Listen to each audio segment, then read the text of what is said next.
Sometimes those trails last a lot longer than that. No one warns me. Sometimes they're 30 seconds, sometimes they're 5. But yes, here we are. Colin Patterson is still here. Hello. I'm pleased to say. Our entertainment correspondent, Neil McCormick, joins us as well, the Daily Telegraph's music critic. Good afternoon, Neil. Afternoon. And as well as that, Brandon Block is here. Hi, Brandon. Hello, Rich. And you're here because we're going to have a wider chat about the Brits last night. For a few years, it has been, I think, Colin, fairly professional, and it's been a long time since we've had any of those, the Jarvis Cocker storming the stage incidents. I don't think there's been bad behaviour at the Brits for about a decade. I mean, last year people got overly excited when Peter Kay called Liam Gallagher about the least rude word you could, and that was like the big scandal of the night. I'd forgotten about that. You're right. Exactly. But at the time, you're trying to. If you look at the front of the Sun today, they've gone for Cheryl Cole saying she's got a girl crush on Rihanna, and that was just like a throwaway comment, and now that is front page news. But the Sun are just looking for an excuse to put Cheryl Cole on the front. And there's no better story. No. But in the old days, people did misbehave. Brandon, you have misbehaved in the past. I had a little misbehaviour, yeah. We're going to play a clip. How long ago was this? What year was this, Brandon? I think it was 99, 2000. 2000? 2000, I'm sure. A happy 11 years ago. Happy 11 years Here ago. we go. What the hell's going on here? Oh, we have an intruder. I love it. Fantastic. What's your name, mate? Here, you can have it. Well, Brandon Block! Bye, mate. Bye. Get off stage. Fantastic. I don't have the booty. What do you call me? There's going to be a lot. Nicest guy I've ever met. Thank you very much. So that's there we are, Brandon. You're enjoying that, reliving that moment. That is you. Let's be clear, storming the stage. And Davina McCall was hosting in the year 2000. Yes. What prompted you to storm the stage? Well, basically, I'll cut the story down. I was wound up by another level, Dane and Mark, and said the evening. We all were. In those days, obviously everyone was very drunk, and it was the wrong award. It wasn't anything to do with Best British Dance Act. It was the Best Film category, and they said, you've won an award, and I just took the gauntlet and run up the stage and ended up next to the lectern with Davina, Thora Birch, who was giving away the award, and Ronnie Wood. And I realised after about 5 minutes that I wasn't going to win the award for Best Film soundtrack. But I thought, oh, I'm here now, and this is what happened. And why didn't you think, oh, I better explain my mistake, this is an innocent mistake, here's what happened? I didn't get the opportunity. There was a microphone there. Well, no, you used it. I'd see it, but she asked me what my name was. I told everyone my name, and then I was ushered off the stage before I was going to explain I'm here for the wrong award. And you got a drink thrown over you. And I did, yes. When they all thought I threw a drink back at him, it was actually the other way round. But we made up a couple of weeks after. But I look at it now, and I think it's at the time. Obviously, I was very embarrassed, but. But now it seems quite exciting. It's now quite funny. It's watching funny. you listen back to it. Oh, it's hilarious. But I mean, I watch it a lot on YouTube now because I just think it's funny. How much do you think it's been worth to you? Because that boosted your profile enormously. Well, it did, yeah. I mean, and you're a DJ, so you get booked for DJ sets. For the next 6 months, I suppose I was getting. People not just coming up and saying, oh, it's a great set, or I've enjoyed the night, but my mum loves you, and can I have an autograph from my mum and my nan? They saw you on the Brits, thought you was great, this, that and the other. So, yeah, it was good fun. And the Brits was really good fun. You see, it's interesting that, Neil, few people take that opportunity, because there's not that much security there, is there? It's very easy. If you want to get up on that stage, it's very easy to do.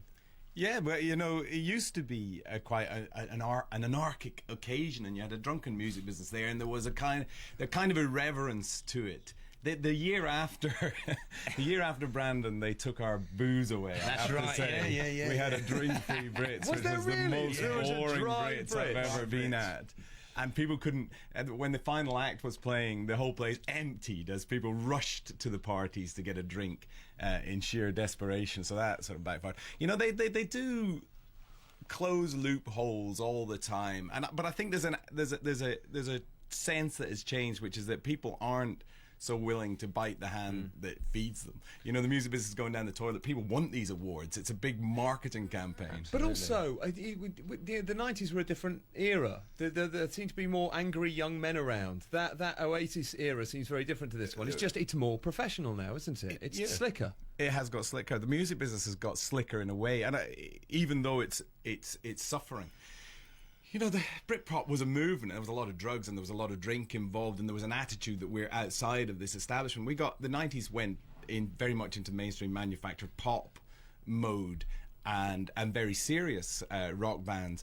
But there's also a closing down around the Brits, the way it's run. You know, the system sort of got better from the point of view of how they think it's better, but not from the viewer's point of view. And a few years ago, the Arctic Monkeys were really quite irreverent and sort of darkly funny about the Brits, but on TV you didn't actually see anything that they said or did. They would just cut away from them. So, you know, the people that present the programme, for some reason, they don't want the Brandon Block incident, whereas the people who watch it, that's all they want is a Brandon Block incident. I think they do want it now, though. I think the Brit organisers will be disappointed. There was no big moment. stage. It was interesting what you're saying about Britpop there. I mean, last night rock music was almost totally absent from the ceremony. That's a different conversation, really, But it affects the atmosphere of the Brits because there was less of that laddish behaviour around. And the rock band that is there is the most sincere rock band in the world, Arcade Fire. Husband and wife in it, not normally guaranteed to get but they the were party going. fantastic. But, you know, rock's in the decline. It's a big pop occasion now, and you know, a lot of these pop stars in this big pop occasion, in this big pop moment, are coming through the Brits school as well. They've been trained. Nobody there. The Brits CD you can buy every year at the Brits. There's a bonus third disc of acts that have come through the Brits school this year, and it's just like everyone you've heard of: Florence and the Machine, Adele. You're feeling a huge list of it. That's how tied in it all is now. That's interesting. The table I was on, I was right next to stage, and there were some stairs next to my seat, and I did put a picture on Twitter saying, "Look where I am. You know, if you want, I'll do a Jarvis." Right. And Caitlin Moran, the Times writer, tweeted me back and said, "What? Present a show on Six Music?" But actually, the Jarvis now wouldn't do that anyway. There are very few people left who would actually be willing to do anything crazy. And yes, Brandon, apart from you, that's why you've not been invited back. Yes, I gather that.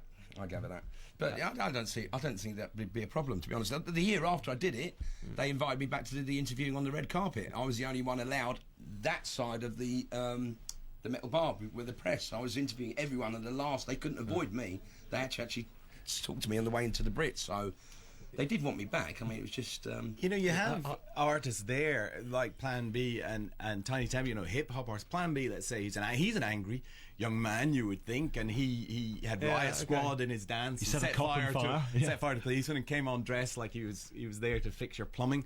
But at the same time, I think he accepts that this award is part of the marketing process. I think it's been drilled into people. You go around, you do these shows, you get the awards, it sells records, and nothing else is selling records. Let's bring in Richard Dodson as well, creative director of Time-Based Events. He's responsible for the GQ Awards and the Glamour Awards, big shows like this.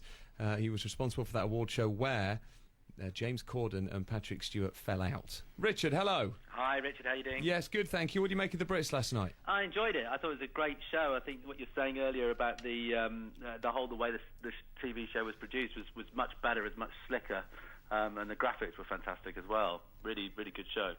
Yeah, and do you miss the misbehaviour, Richard? Well, I think that's the thing. I think a lot of the shows that we do are not televised, and I think that then the celebs do have a bit more fun and can enjoy themselves a bit more. But the televised shows, I think that people have all got the hang of the way that they're produced now and sort of tend to stick to the form. But I think what James Corden says about not being negative, I think that the best presenters can be funny without saying negative things as well. I think the point we were discussing earlier as well, which is, do the organisers want something outrageous to happen or not? And you think maybe not, Colin, but they do. No, I think you they think do. they do. Sorry, Neil, you said you definitely. didn't think they did. But they on each table, you said there was once a dry Brit, which sounds hilarious. Yeah. The concept is hilarious rather than the experience. But on each table there is an enormous bucket of alcohol. Yeah. So they are. But they also, that makes me think they're hoping something will happen. There's interesting is how they feed you, and there used to be lots of alcohol, and the food didn't arrive. You actually ate during the show, by which time you were fantastically smashed, and everyone's chatting. But now they're sort of putting food in you the whole way. I'm sure there's a kind of science Maybe. of absorbing alcohol. I got there last night. I thought I'm not going to drink too much when I'm on the radio tomorrow. I'll be sensible, and I obviously did have a bit to drink because I checked my Twitter this morning, and according to my own tweet, I went to McDonald's at about 1 o'clock this morning. I don't remember going. I don't know where that McDonald's was. I do not remember eating anything. But according to my own words, look, what we'll do is we're going to come back and talk some more. Richard, more with you in a moment. You're right to hang on for a few minutes, Richard? Yeah, sure. Excellent. Colin is here, Brandon Block is here, and Neil McCormick as well. 85058, just your...